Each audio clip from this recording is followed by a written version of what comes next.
Sebagai contoh salah satunya bagaimana kita ketika haji kita diperintahkan untuk pakai pakaian ihram yang laki-laki, pakai warna putih, 2 potong bahan, murah harganya, nggak pandang apa jabatannya, nggak pandang berapa banyak asetnya, nggak pandang siapa dia, nggak pandang dia kaya atau miskin, nggak pandang dia pejabat atau rakyat, nggak pandang dia habib atau bukan habib, nggak pandang dia ulama atau santri. Seseorang ketika mulai masuk ibadah haji diperintahkan khususnya yang laki-laki untuk memakai pakaian ihram, dilepaskan semua pakaiannya. Yang punya pakaian mahal, yang punya jas harga jutaan gak laku jasnya, dosa kalau dipakai jas. Yang punya gamis mahal nggak laku gamisnya. Yang punya pakaian macam-macam nggak bisa kepake. Cuma 2 helai bahan yang kita pakai pada saat itu, saudara. Apa pesan yang ingin Allah Subhanahu Wa Taala titipkan kepada kita? Apa pesannya? Pada hari kayak baju kita beli dengan harta halal, duit-duit kita, pakaian-pakaian kita. Kenapa Allah larang? Apa pesannya, hikmah di balik itu, saudara? Subhanallah, ternyata di sini Allah pengen ingatkan bahwasanya yang pertama, haji ini Allah pengen ajarkan bahwasanya kita adalah hamba Allah. Apapun yang Allah perintahkan, suka tidak suka, enak tidak enak, cocok tidak cocok, masuk akal nggak masuk akal, kita wajib taat karena kita cuma hamba Allah Subhanahu.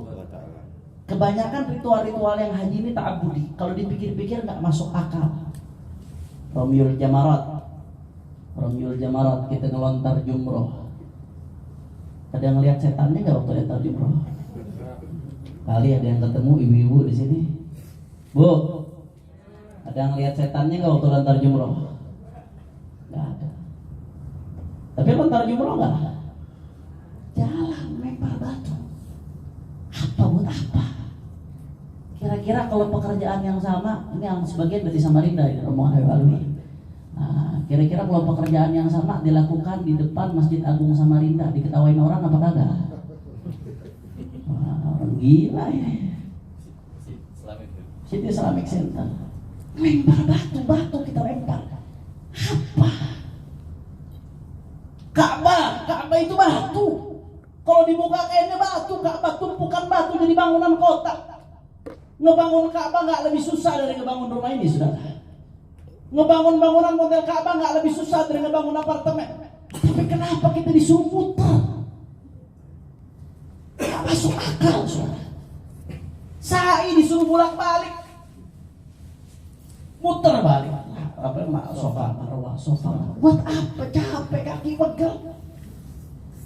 Padahal ada yang pejabat, ada yang orang kaya, ada yang punya batu bara, saudara.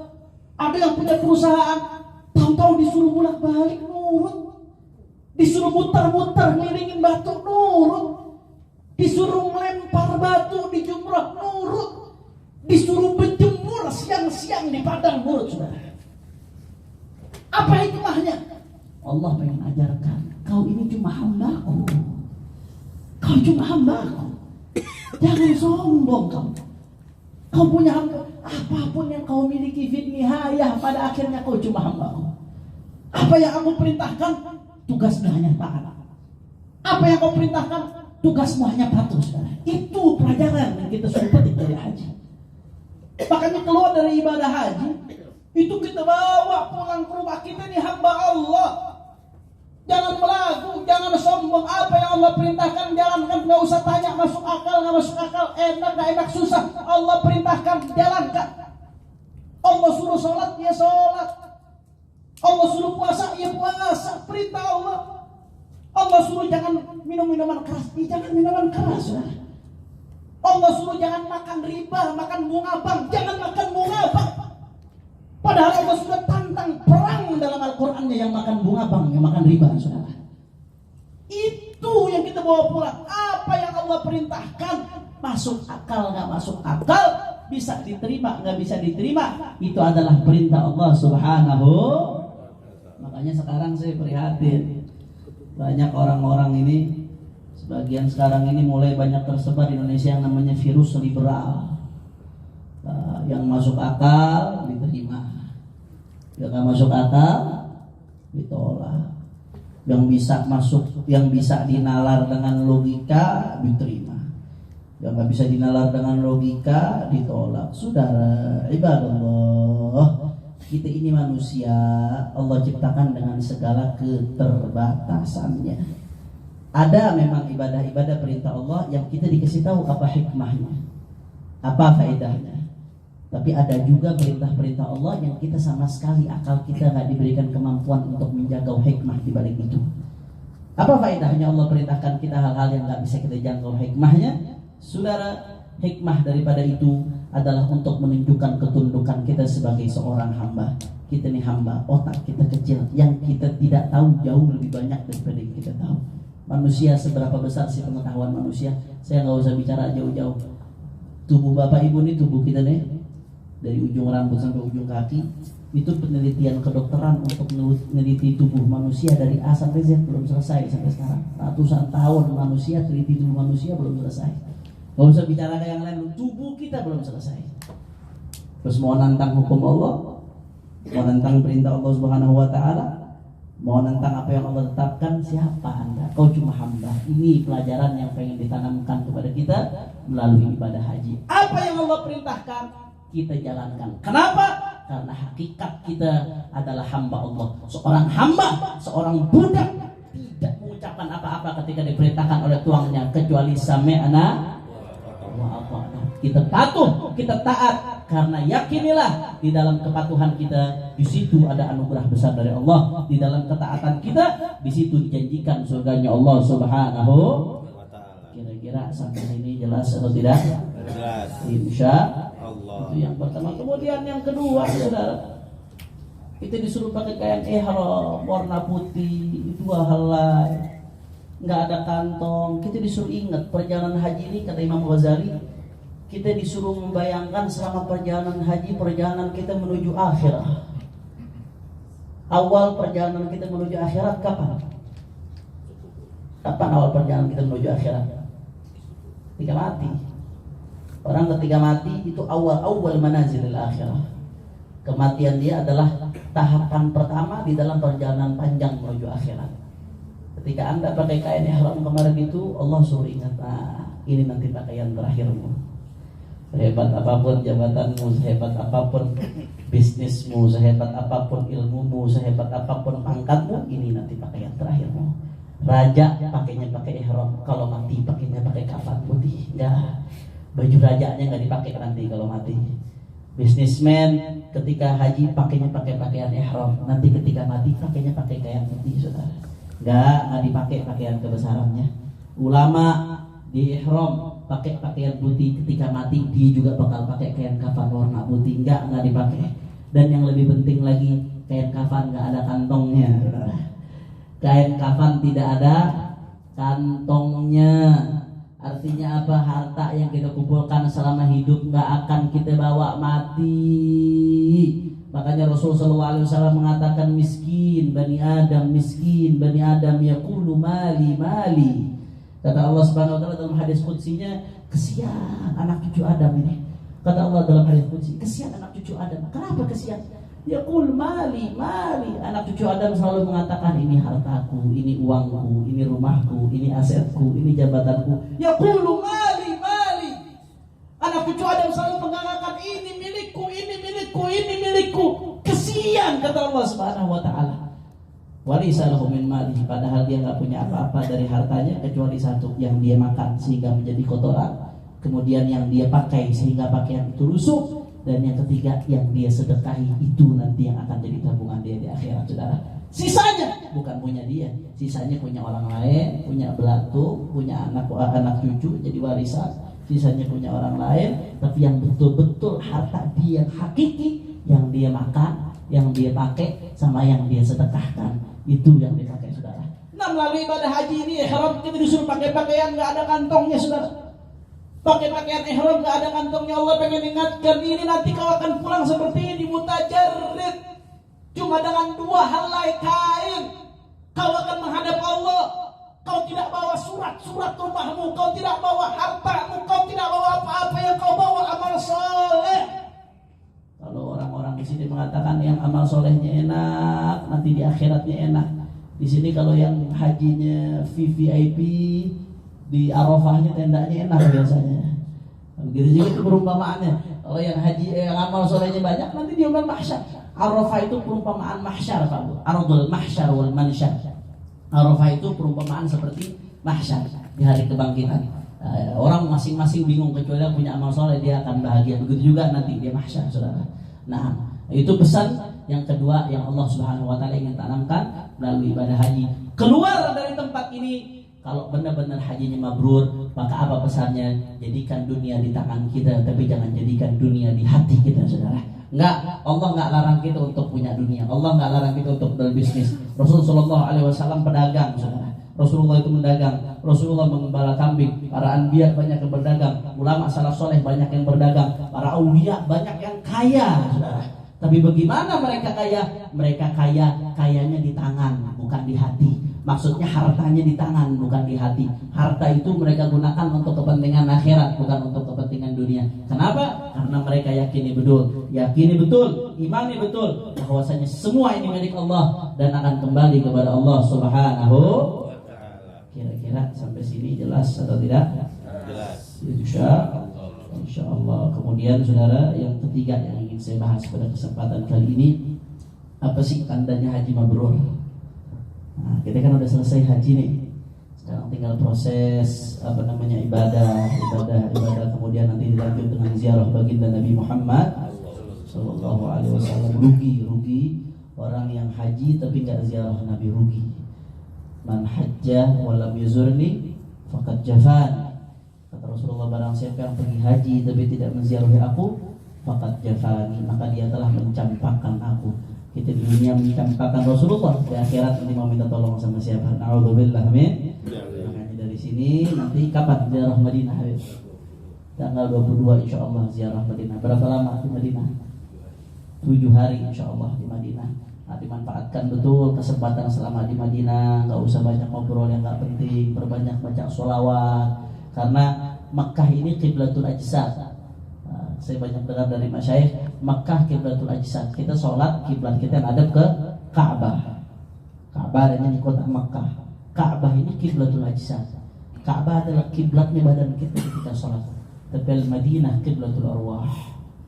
Madinah itu kiblatnya roh-roh kita. Makanya Makkah ini dari segi pahala besar. Sholat di Masjidil Haram itu 100.000 sholat, 100.000 kali lipat. Bahkan sebagian ulama, sebagaimana saya dengar dari Habib Rizik Syihab mengatakan 100.000 itu bukan cuma di Masjidil Haram saja, di sini pun 100.000. Bapak Ibu, ini masih wilayah haram ini. Nah, ini bukan keluar haram, ini masuk haram Makki. Di sini nggak boleh sembarangan kita. Di sini dosa dikali lipatkan, tapi pahala dikali lipatkan lebih besar. Sebagian ulama mengatakan yang 100.000 kali lipat itu pahala bukan cuma di Masjidil Haram saja, termasuk di sini. Selama masih dalam wilayah haram, belum keluar wilayah haram, maka satu sholat dikalikan 100.000 kali. Nah, Makkah itu dari segi pahala besar. Tapi memang nggak bisa bohong, Pak. Nggak bisa bohong. Kalau dari segi ketenangan hati, Madinah luar biasa.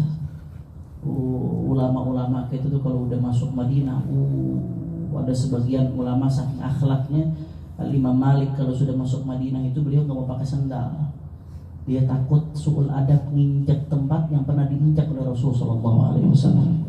Ada sebagian ulama saking adabnya di Madinah, mereka sampai-sampai kalau buang air itu keluar dulu dari kota Madinah. Dulu di zaman Rasulullah Madinah nggak sebesar sekarang. Zaman Rasulullah itu yang sekarang area Masjid Nabawi dengan perhotelan itu Madinah tuh zaman Rasulullah tuh. Kalau sekarang udah perluasan Madinah. Kalau kota Madinah di zaman Rasulullah sekarang semuanya udah jadi masjid. Nah, Madinah nikmat luar biasa. Makanya sampai dalam syair dikatakan ila Thaibah wa ma fil qul bughah mithl Thaibah biha qalbi yatib ila syubak wal mihrab wal rawdah rahibah wa masjidha rahim manazil unzila al-Quran fiha wa ruhul qudus Jibril. Kalian nanti ila Thaibah. Jiwaku sangat rindu kepada Madinah. Madinah itu nama lainnya Thaibah. Ila Thaibah wa ma fil qul buqah mithl Thaibah. Aku sangat rindu ke Madinah dan tidak ada di dunia ini tempat pun, wa ma fil qun buq'ah mithal Taibah. Tidak ada di dunia ini satu tempat pun seperti Madinahnya Rasul sallallahu alaihi wasallam. Ila Taibah wa ma fil qun buq'ah mithal Taibah biha qalbi yatim. Kenapa demikian? Biha qalbi yatim. Orang-orang soleh itu kalau sudah masuk Madinah, orang-orang yang punya ikatan dengan baginda Rasul sallallahu alaihi wasallam, kalau sudah masuk Madinah, biha qalbi yatim. Hatinya tenang, adem, tentrem, nyaman. Kenapa demikian? Karena di situ ada jasad paling mulia, jasad baginda Nabi Muhammad. Dan ketika kita masuk Madinah, itu bayangkan ketika kita mulai masuk gerbang Madinah, bayangkan bagaimana ketika Rasul sallallahu alaihi wasallam itu Rasulullah ketika hijrah dari Mekah, beliau dikejar-kejar di Mekah. Orang-orang kafir Quraisy pada saat itu pengen membunuh beliau. Akhirnya beliau hijrah ke Mekah bersama Sayyidina Abu Bakar Siddiq, sahabat-sahabat yang lain sudah terlebih dahulu hijrah. Rasulullah ketika sampai di Madinah itu ditunggu sama orang-orang Ansar.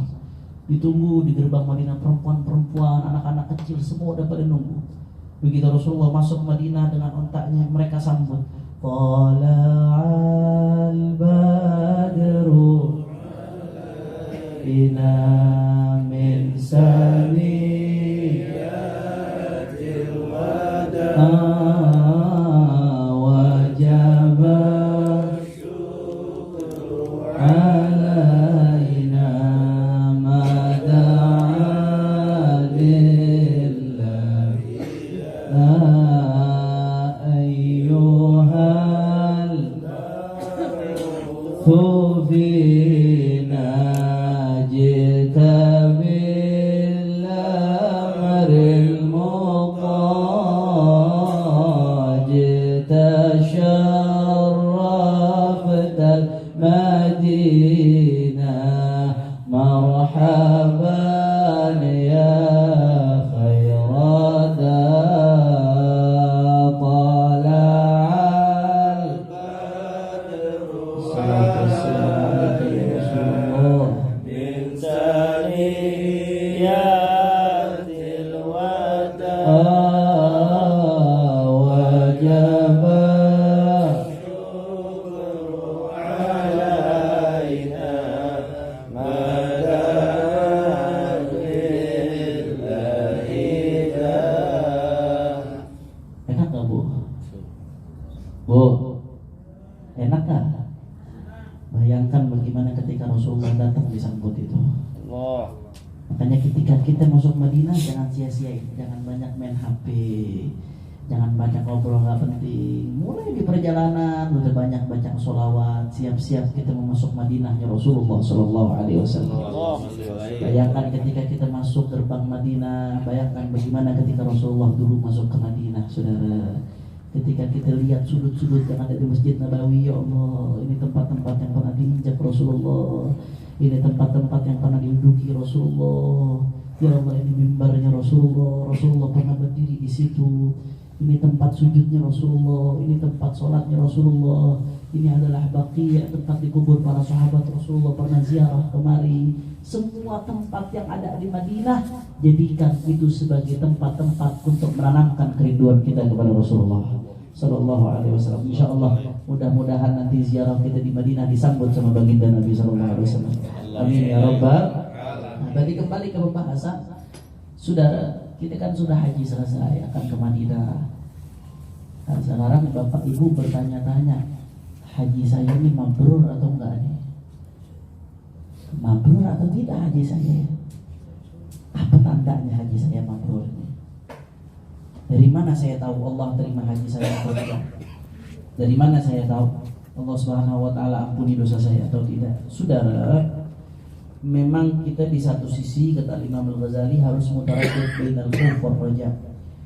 Kita di satu sisi kita harus membesarkan harapan kita kepada Allah. Kita meyakini luasnya rahmat Allah Subhanahu wa taala, kita yakini sama-sama bahwasanya haji kita insyaallah diterima dan dosa kita diampuni oleh Allah. Yang penting berangkat hajinya pakai harta yang halal. Karena dalam satu riwayat disebutkan orang yang labbaik Allahumma labbaik, dia kan sedang menyambut panggilan Allah. Nah, kalau dia pakai harta yang halal, Allah jawab lagi labbaik wa sa'daik. selamat datang hambaku, kau menyambut panggilanku. Itu kalau pakai harta halal. Tapi kalau hajinya pakai harta yang ya harta yang haram atau ada hak orang di situ yang dia rampas, naudzubillah min dzalik. Itu apa dalam hadis kata Nabi? Allah jawabnya la labbaik wa la sa'dik. Sana-sana kamu, ngapain kamu datang? Ditolak langsung. Labbaik Allahumma labbaiknya saja tuh Allah nggak mau jawab, ditolak sama Allah Subhanahu. Mudah-mudahan insya Allah semua harta kita harta yang halal yang bersih dari haram. Amin ya rabbal. Di satu sisi kita harus tingkatkan husnudzan. Makanya sampai ada riwayat dalam Ihya Ulumuddin dari Imam Ghazali meriwayatkan ada satu hadis, a'dhamun nasi dzamban man waqafa bi Arafah falam fadhanna annahu lam yughfar. Kata Nabi sallallahu alaihi wasallam dalam satu riwayat, termasuk orang yang dosanya paling besar orang yang wukuf di Arafah tapi dia masih ragu-ragu, Allah ampunin nanti tidak dosanya. Padahal Allah udah kasih tahu Arafah ini tempat ampunan, semua doa diterima, tapi dia ragu masih dengan rahmat Allah Subhanahu wa taala. Orang yang ragu-ragu seperti ini tidak berhusnudzan kepada Allah, keraguan itu dosa besar. Naudzubillah min. Nah, jadi kata Imam Ghazali, di satu sisi kita harus membesarkan husnudzan, berbaik sangka sama Allah. Tapi di sisi lain Pak Bu, kita juga harus khauf, harus takut ya Allah.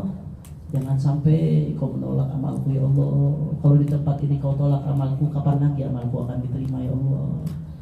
Kalau di tempat-tempat mulia ini, di waktu-waktu mulia ini kau tidak ampuni dosaku, kapan lagi kau ampuni dosaku ya Allah. Kalau di tempat-tempat dan waktu mulia ini kau tidak terima doaku, kapan lagi kau akan terima doaku ya Allah. Jadi ada rasa khawatir supaya tidak sombong. Nah, karena kalau dia cuma mikir, wah saya pasti diterima, udah bersih saya, akhirnya timbulnya sombong. Jadi mutaraddid. Nah, itu dari segi keyakinan kita. Tapi di sisi lain, orang yang haji mabrur itu ada tanda-tandanya Pak. Ada tanda-tandanya. Bagaimana tanda-tanda orang yang hajinya diterima oleh Allah Subhanahu wa taala? Saya mau baca sedikit dari kitab Ihya Ulumuddin.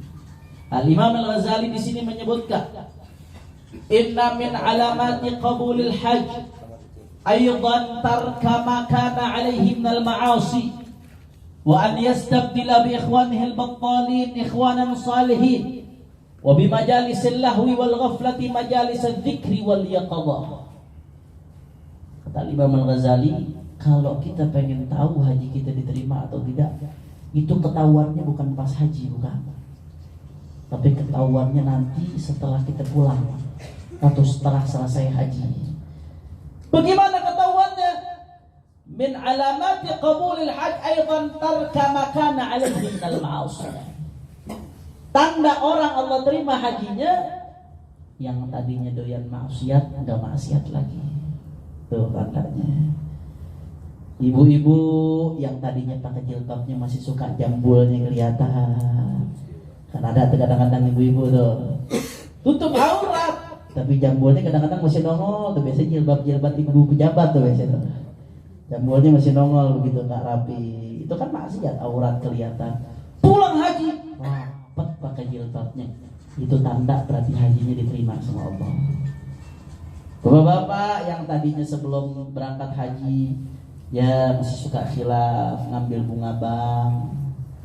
Begitu pulang haji, ya Allah, saya nggak mau ya Allah, kau telah haramkan ini bunga bank riba ya Allah. Bahkan di Al-Quran Allah katakan, ya muhaqullahu riba wa yurbi shadaqat.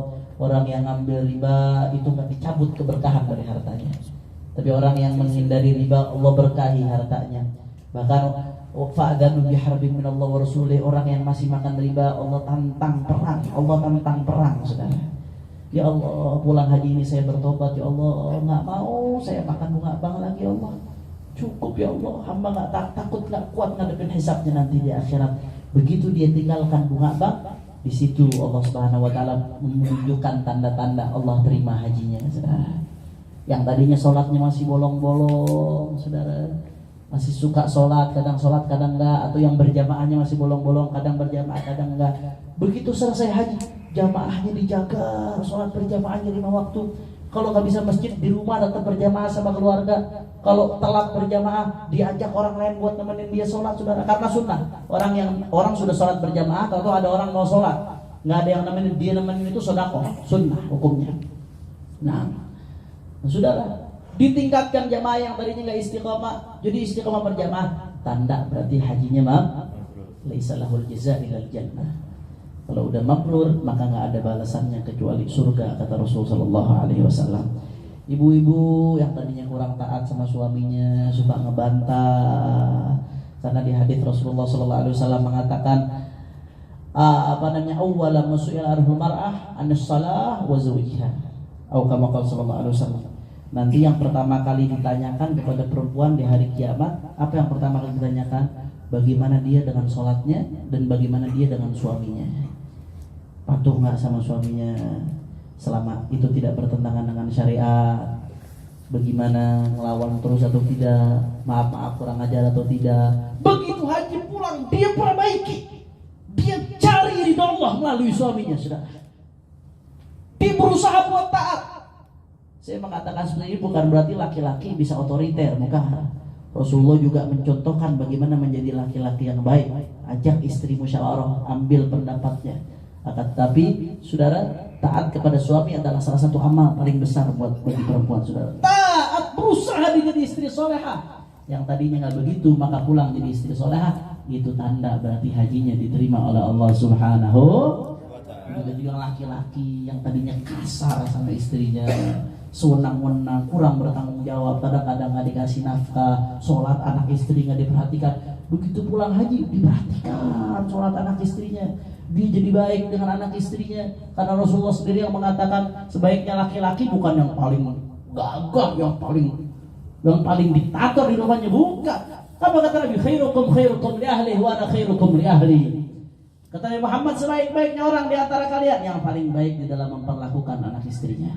Dan aku adalah orang yang paling baik dalam memperlakukan anak istri, kata Rasul sallallahu alaihi wasallam. Yang tadinya kasar, pulang haji tahu-tahu jadi baik. Dia didik anak istrinya, diajak ketaatan, diajak ke majelis ta'lim, enggak dijauhkan dari para ulama, saudara. Itu salah satu tanda daripada Allah terima hajinya. Amin ya rabbal. Jadi kalau mau tahu tanda haji kita makbul, nanti pulang dari sini lihat makin bagus atau tidak. Nah, kalau pulang dari sini yang tadinya suka nongkrong di kafe, di bar, tetap nongkrong di bar, ya masalah mah. Jangan-jangan hajinya pakai duit korupsi itu, saudara. Tadinya sebelum haji korupsinya 1 miliar, pulang haji korupsinya 10 miliar. Wah, berarti itu tanda haji bukan di rahmat Allah tapi di laknat Allah. Yang tadinya nggak berani nipu, pulang haji malah semakin nipu. Nah, itu berarti tanda haji yang dilaknat Allah. Yang tadinya pulang haji tawadhu, pulang haji malah sombong, angkat dada, merasa hebat dirinya. Sombong, mandang orang lain remeh, mandang orang lain kecil. Berarti itu tanda-tanda jangan-jangan hajinya nggak diterima oleh Allah. Na'udzubillah. Amin. Nah, jadi yang tanda yang pertama, kalau mau tahu haji kita mabrur atau tidak, maka kategori tarkamakan alaihi minal ma'asi, dia meninggalkan apa-apa yang dilarang oleh Allah Subhanahu. Kemudian yang kedua, wa an yastabdila bi ikhwanihil battalin ikhwanan salihin. Yang tadinya duduk teman-temannya ahli maksiat, enggak duduk lagi, udah cukup lah nongkrong-nongkrong di tempat yang maksiat, udah cukup. Dia ganti duduknya di majelis, duduknya di tempat sholawatan, duduknya di masjid, saudara-saudaranya, teman-temannya, orang-orang baik. Karena mohon maaf Pak, orang ini tergantung bagaimana temannya. Orang baik kumpul lama sama orang gak benar, jadi gak benar. Kan sering dicontohkan sama guru-guru kita, ibarat orang yang duduk sama tukang kambing, nongkrongnya di kandang kambing, kira-kira bawa kambing apa kagak? Bawa kambing. Tapi duduk punya teman tukang minyak wangi, nongkrongnya di toko minyak wangi, kira-kira ikut wangi apa kagak? Wangi, saudara. Imam Ghazali mengatakan apa? Salah satu tanda haji diterima, pulang dari sini kita banyak kumpul sama orang baik, banyak kumpul di majelis-majelis ilmu, banyak ngaji, banyak duduk di masjid, perbanyak saudara-saudara yang soleh, saudara-saudara kita, kawan-kawan kita itu yang soleh Pak Bu, itu nanti mereka akan menyelamatkan kita di akhirat. Al-akhilla yawma idzin ba'dhum li ba'dhin adu illal muttaqin. Kata Allah Subhanahu wa taala dalam Al-Qur'an, nanti orang-orang yang kita cintai itu di akhirat satu sama lain saling bermusuhan. Anak sama bapak saling bermusuhan, kakak sama adik saling bermusuhan nanti di akhirat. Teman satu kantor, teman satu perusahaan, teman bisnis saling bermusuhan. Satu sama lain saling nuntut. Ini nih ya Allah, dia nih dulu gara-gara saya duduk sama dia saya nggak sholat nih ya Allah. Ini gara-gara saya duduk sama dia nih saya jadi berani maksiat ya Allah. Saya tadinya nggak pernah minum minuman keras ya Allah, tapi gara-gara saya kenal dia saya jadi mabok. Saya tadinya nggak pernah itu ikut joget-joget dangdut sama biduan-biduan sama perempuan-perempuan yang pakaiannya terbuka. Gara-gara saya duduk sama dia saya diajak ya Allah. Itu nanti musuhan tuh Pak, saling tuntut-tuntutan. Bapak nuntut anaknya, anak nuntut bapaknya. Ya Allah, saya dari kecil nggak pernah diajarkan sholat sama orang tua saya ya Allah. Tarik orang tua saya ke neraka. Tuntut-tuntutan Pakmu nanti di akhirat. Illal muttaqin. Illal muttaqin. Kata Allah Subhanahu wa taala, kecuali orang-orang yang bertakwa, kecuali orang-orang yang cinta dalam ikatan iman. Dia satu sama lain saling mencintai karena Allah, saling membantu teman kita di majelis, saudara kita di masjid, yang saling mengingatkan ketaatan. Begitu kita mau maksiat diingatkan, kamu nggak takut sama Allah, kamu bakalan mati, kamu dosa, jangan. Itu tuh teman-teman kita yang begitu, itu nanti yang akan kita banggakan di akhirat di hadapan Allah Subhanahu wa taala. Makanya pulang dari haji yang tadinya masih duduk-duduk di tempat-tempat yang banyak maksiat, ganti duduknya mulai sekarang di masjid, duduknya di majelis. Manfaatkan waktu kita untuk berhijrah, kita berubah betul-betul dengan haji ini. Yang tadinya ada hal-hal yang tidak baik yang kita lakukan, berubah yang baik. Insya Allah mudah-mudahan kita termasuk haji yang mabrur. Amin ya rabbal. Dan yang ketiga, wa bi majalisil lahwi wal ghaflah majalisad dzikri wal yaqadha. Sama seperti tadi, tempat-tempat yang tidak baik ditinggalkan, dirubah menjadi tempat-tempat yang baik. Mudah-mudahan, insyaallah, mudah-mudahan kita husnudzan kepada Allah Subhanahu wa taala. Semua ibadah kita dari awal sampai akhir diterima oleh Allah. Dan apa yang kita keluarkan untuk menjalankan ibadah haji, Bapak Ibu nggak perlu takut. Langsung Rasulullah SAW yang mengatakan, orang yang beribadah haji itu nafkah yang dia keluarkan diganti 700 kali lipat, saudara. Nah, mudah-mudahan apa yang kita keluarkan semuanya diganti sama Allah Subhanahu wa taala. Bahkan dalam sebuah hadis qudsi yang dikutip oleh Abu Yasin Muhammad ibn Ali al-Maliki dalam kitabnya Al-Hajj Fadail wa Ahkam, itu Allah Subhanahu wa taala menyerukan kepada malaikatnya. Allah serukan kepada malaikat, ya malaikati, wahai malaikat-malaikatku, itu hamba-hambaku yang pergi haji, mereka keluarkan biaya tidak sedikit, mereka capek, mereka beli tiket pesawat, mereka bayar ini, bayar itu, untuk sampai ke rumahku, untuk menjalankan perintahku. Akhlifu, kata Allah, ganti apa yang mereka keluarkan, saudara. Jadi jangan takut, Bapak Ibu jangan takut. Apa yang kita keluarkan legowo, jangan pernah ada yang disesali. Jangan sampai ada yang disesali, karena pada hakikatnya apa yang kita keluarkan ini di jalan Allah Subhanahu. Dan mudah-mudahan kita minta sama Allah, mudah-mudahan kita termasuk hamba-hamba Allah yang dicatat dibebaskan dari api neraka. Dikabul semua hajat-hajat kita, hajat orang tua kita, hajat famili kita, hajat guru-guru kita, hajat sanak famili kita. Mudah-mudahan dikabul.